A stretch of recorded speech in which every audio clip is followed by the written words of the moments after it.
F1 at the moment is boring, so how can we turn F1 around and get it to be interesting again? My solution?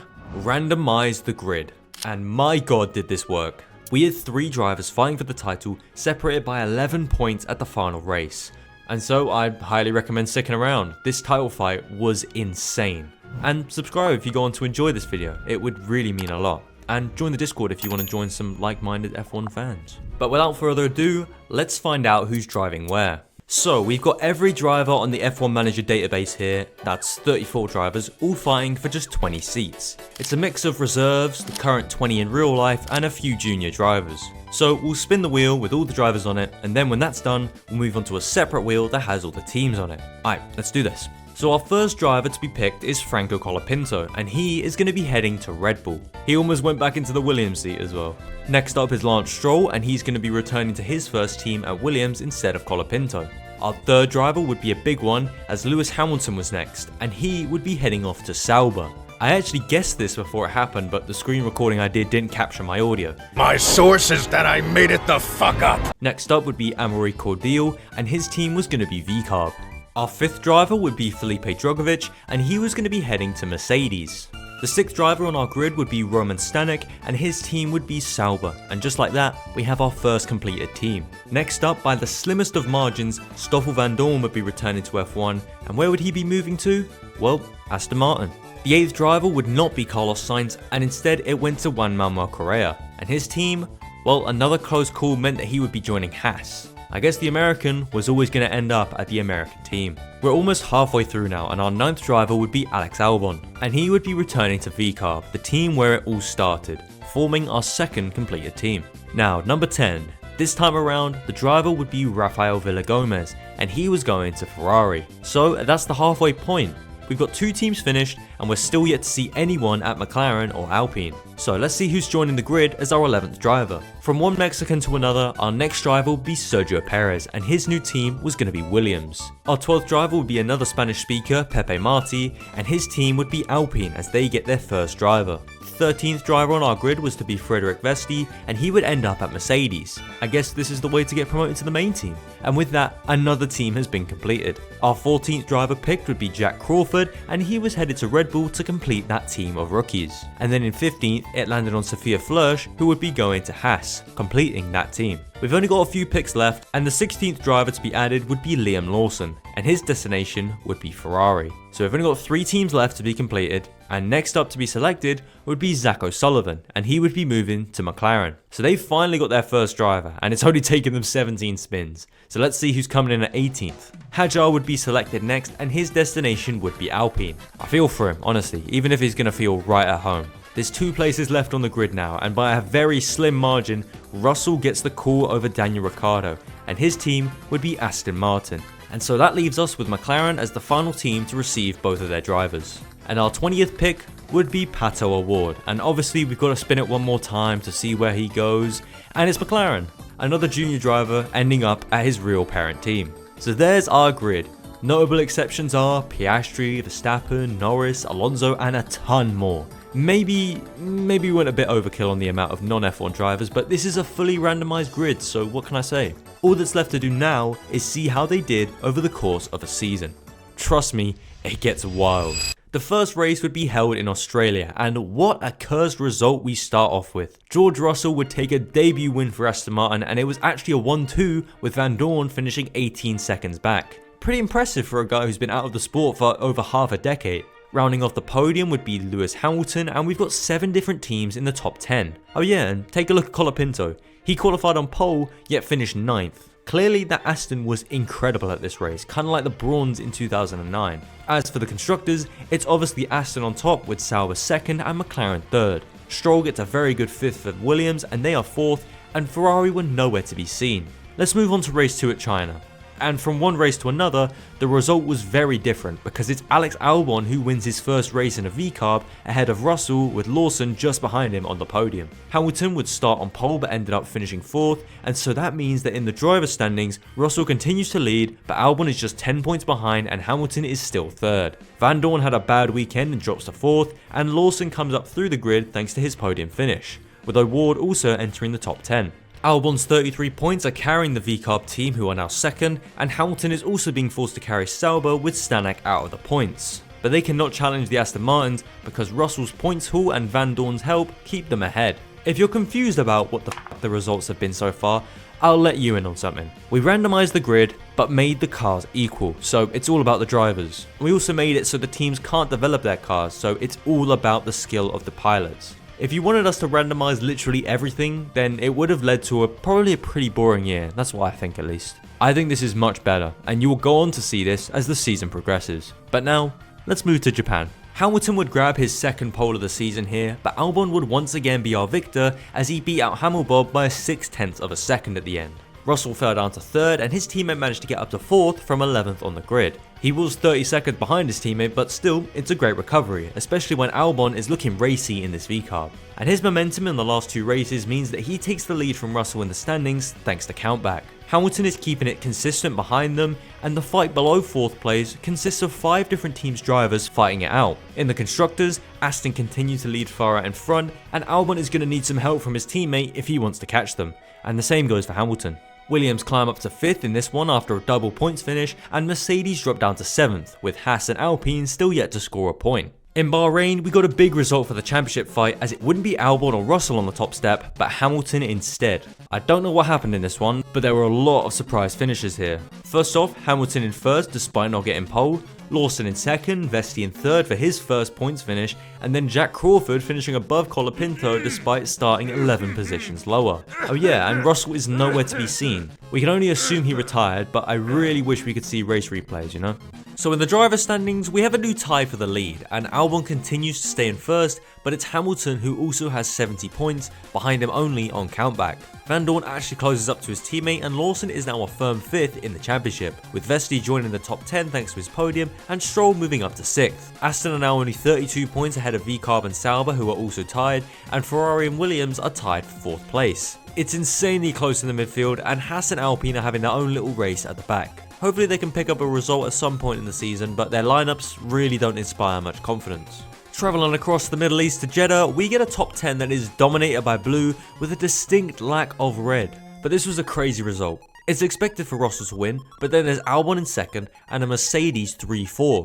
We also have first time point scores for Pepe Marti and Roman Stanek, and Alpine are finally on the board. But where was Hamilton? We'll never know, but I'm gonna guess he retired because everyone in the top 10 gained at least one position, so maybe he was on pole. Anyway, with this important result after Bahrain, Russell gets back up to 2nd in the standings, and Albon continues to lead thanks to him finishing races. Aston are still out in front, and the order behind the top 3 teams continues to deliver. Mercedes get a massive result and are up to 4th from 7th place, and Williams, despite scoring 8 points, drop down to 6th. But Ferrari dropped 3 places to 7th as none of their drivers scored, and Red Bull are really struggling in 8th place. The next race would be Miami, and unlike in real life, we haven't got sprints to deal with, just the old-fashioned race on Sunday. And the latest swing of the championship would happen here. Albon would be the next driver to fall out of the top 10 to mysterious circumstances, and we got Hamilton winning from Russell and then Lawson. Mercedes get another good points haul, and McLaren are keeping pace with them, and Van Dorn got some more points for Aston as Colapinto got one for Red Bull. So with this result, Albon drops down to 3rd as Russell gets back up to 1st place,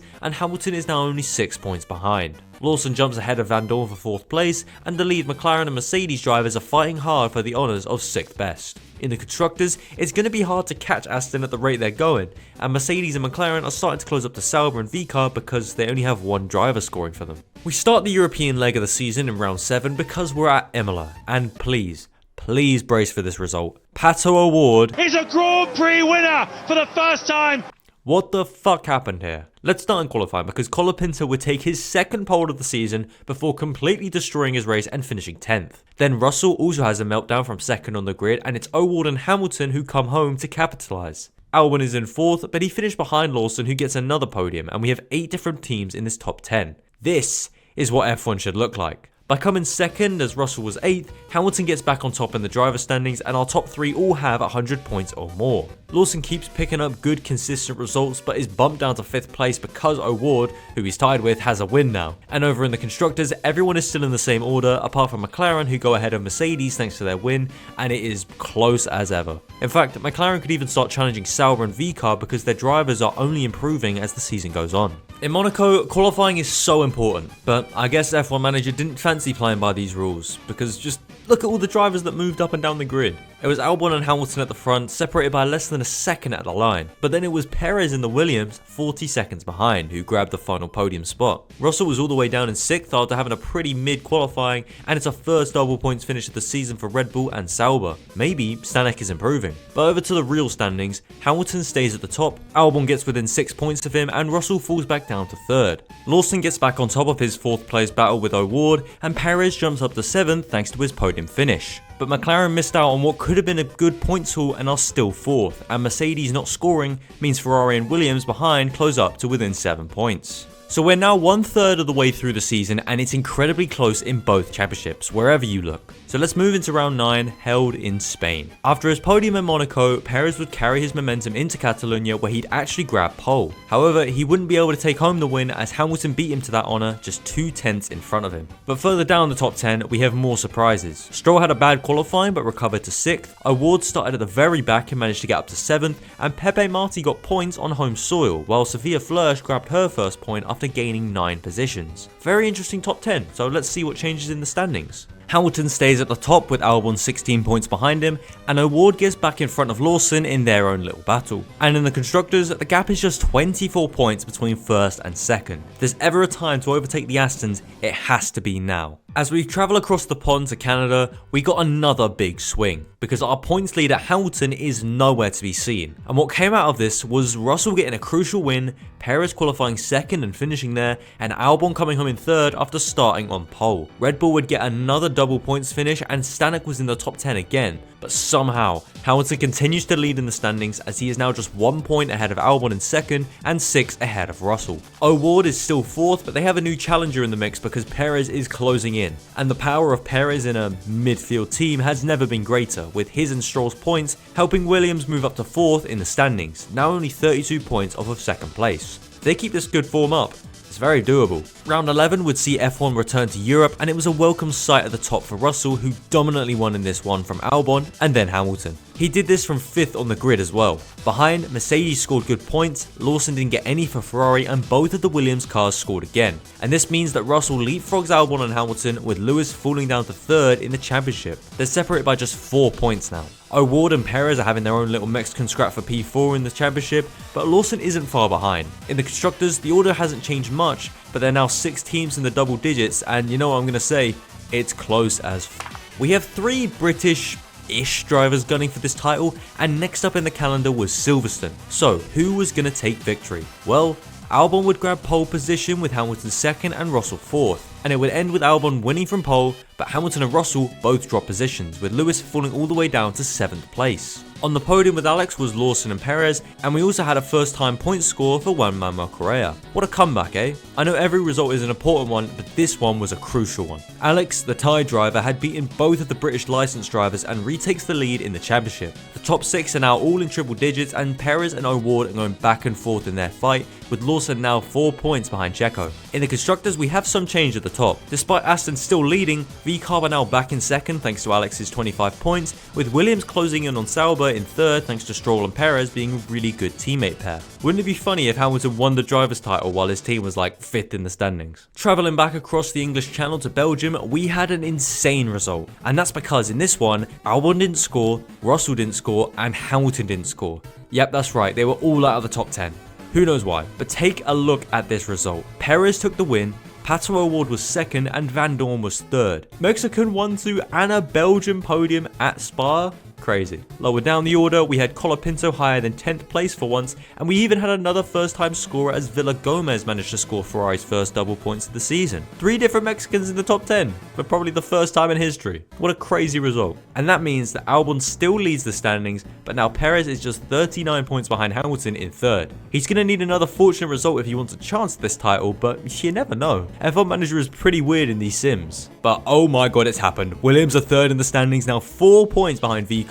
They're going to do it. McLaren are also only 20 points behind Sauber. It's heating up in the team's championship, and hopefully someone can catch up to Aston to make this interesting. In the final round before the summer break, the F1 circus travelled to Hungary, and in this one, Hamilton grabbed a massive result. In fact, the top 3 in the championship finished in the top 3 of this race. But it was Perez who was the one nowhere to be found. Stroll as well. In the rest of the top 10, Colapinto has finally figured out the Red Bull and was a strong 4th. The Mercedes cars get a massive result in their midfield fight, O'Ward is nowhere to be seen, and Stanek got some points with Correa finishing 9th and Villagomez getting another one for Ferrari. Judging by the positions gained, I'm gonna assume Perez got pole, which is pretty funny to think about. But back to the standings, only 5 drivers in the top 10 of the championship scored points this race, but Albon continues to lead with Hamilton jumping Russell thanks to his win. Aston continue to lead, VCarb stay in 2nd, and Sauber get back ahead of Williams after their non-score. Mercedes also gain ground on McLaren in 5th, and Haas are just 1 point behind their back of the grid rivals Alpine. After the break, we moved to the Netherlands and Zandvoort, and we got another surprise here. Russell was nowhere to be seen and Liam Lawson ended up winning. Albon and Hamilton rounded off the podium and Perez was all the way down in 9th, just ahead of Marty who gets a crucial point for Alpine. The standings paint a bleak picture for Russell who is now 34 points off the lead, and behind him Lawson has jumped both of the Mexicans and O'Ward is now ahead of Perez. If VCarb had a second driver, not Amaury Cordial, they would actually be able to catch Aston as they keep trying to fumble this championship, but I fear they won't be overtaken. But behind them, everyone is in the same order. At the Temple of Speed, Russell would attempt to make a comeback, but by qualifying 12th and only finishing 8th, that's a pretty bad comeback. Oh yeah, you know the cordial disrespect I just handed out? Well, he must have heard me because he finished 10th. But at the front, it would be Hamilton taking the win with Albon in 2nd and O'Ward finishing 51 milliseconds ahead of his Mexican rival. And shout out to the Red Bulls as well. They have clearly figured out their car as they were 5th and 6th in this one. So in the standings, Hamilton is now just 10 points behind Albon, Russell is now 48 points off the lead and O'Ward is back up to 4th. And another change in the top 10, Colapinto rejoins it as Stroll is knocked down into the abyss, known as the bottom 10. If Cordial can score some points, we have a fight on here. VCarb are only 38 points behind and Sauber are not far behind them. It's so doable. But other than that, everyone is getting points and Williams looks set to settle for 4th place now. In Baku, Hamilton kept up his fine form as he took a dominant pole and then won the race by 21 seconds, with Albon in 2nd and Russell back up into the podium places. Lawson was 4th, the Williams were both back in the points and Stanek had a great drive going from 20th to 8th in the Sauber. I mean, his teammate did win, but the rating disparity means this is quite a good result. My friend forgot to screenshot the standings for this one. Fucking bastard. But we can use the power of counting to work out who's changing positions. Hamilton has closed up to Albon and he's just 3 points behind now. Russell is 51 points away now and it's looking more and more unlikely as each race goes by. Lawson takes back 4th as O'Ward failed to score and the Mexican falls behind Perez down to 6th. And in the constructors, the teams behind have never been closer to Aston, with Sauber just 27 points behind now. If Stanek can keep scoring and if Cordial could actually be useful, we've got 3 teams that could win it now, but Ferrari have been reeled in by Mercedes for 6th place thanks to their 2 drivers scoring consistent points. Alright, there will be proper standings from now on, so let's move into race 18. So what does Singapore have for us? Will it be better than the actual race in 2024? Most likely yes, and I think this result did deliver. Yes, Russell won by 31 seconds to Perez in 2nd and Lawson in 3rd, but Albon and Hamilton were down in 4th and 5th. Crucial points gained for Russell in the crunch time of the season. But look who's in 6th place. Why, it's only one Manuel Correa getting 8 massive points for Haas. But into the driver standings and it's still Albon on top, now 5 points ahead of Hamilton. But Russell has cut the gap down to 38 points. It's not that outlandish. Behind them, 4th place has changed hands again as Perez gets back ahead of Lawson who have both left O'Ward for dead. And coming back into the top 10 is Stroll after picking up a nice 7th place. In the constructors, Aston get a big result for their title hopes, extending their lead to 43 points from Sauber and VCarb. And obviously at the back, Haas finally get off the bottom of the leaderboard, now moving up to 9th.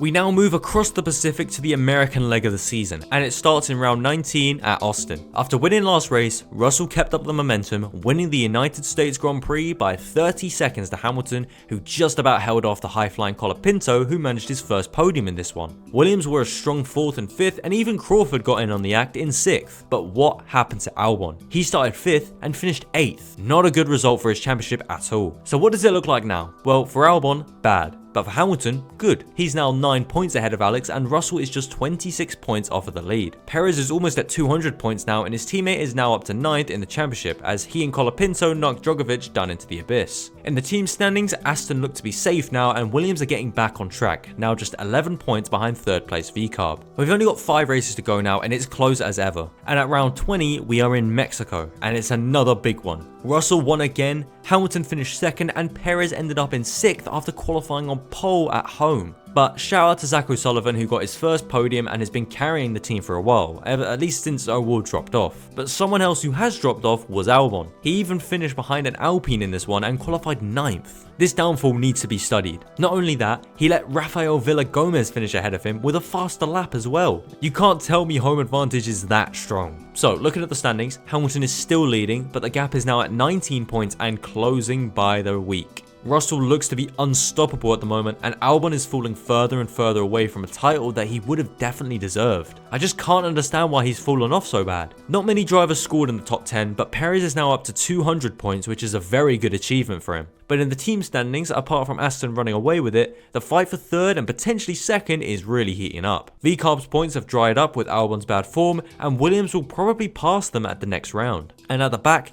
Alpine are just 2 points behind Haas as that battle at the back starts to heat up. Next up is Sao Paulo, and this came at a perfect time for Lewis, who specialises around the streets of Interlagos. He would win this one from pole, 24 seconds ahead of Russell, with O'Ward rejoining the top 10 with a podium. Albon is back up to 4th, but it's too late now. And of course, Cordial starts to perform now. Like, come on, man. Perez would go from last to 6th in this one, as he wants to keep his best of the rest prize. So in the standings, Hamilton is 26 points ahead of Russell, and Albon has cracked the 300 point mark. The order has stayed largely the same though, except Colapinto has overtaken Stroll for 9th place honours. We've got 3 races to go now, and next up would be Las Vegas. In this one, Russell would take the win, but Hamilton made sure to finish 7th to avoid losing that many points. Behind, O'Ward would be on the podium again, Albon would be 4th again, and the rest of the top 10 is a bit of a mishmash, with the Williams team being the only ones to get a double points finish. And so we move to the standings. Hamilton is now just 19 points ahead of Russell, and the gap is closing again. Further down the grid, the only moving is Van Dorn getting ahead of Vesti thanks to countback. And in the team standings, Aston have all but secured the Constructors' Championship. They had a few scares, but the consistency of Russell and Van Dorn helping out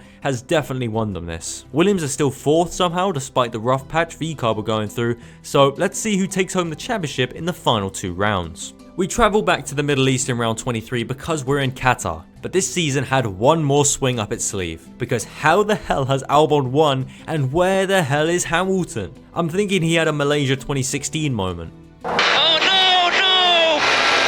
Against all the odds, Hamilton has just had his lead wiped out with 1 race to go. The gap is just 1 point, and even Albon still has a mathematical chance, which is kinda mad to think about. You could not write a finish like this. And in the team's championship, Sauber are definitely safe in 2nd, VCarb are safe in 3rd, and everyone is pretty safe, apart from Haas, who are 1 fortuitous race away from losing their 9th, although Correa got them another point in Qatar. So, let's see who takes the title of the randomised F1 championship. In qualifying, it was Colapinto on pole, with Russell 2nd, Lawson 3rd, and Hamilton 7th. In the race, he would recover to 4th, but Russell stayed put in 2nd, getting a bit close to Albon, who won the race from 11th place, but not risking it all, Sonny Hayes style.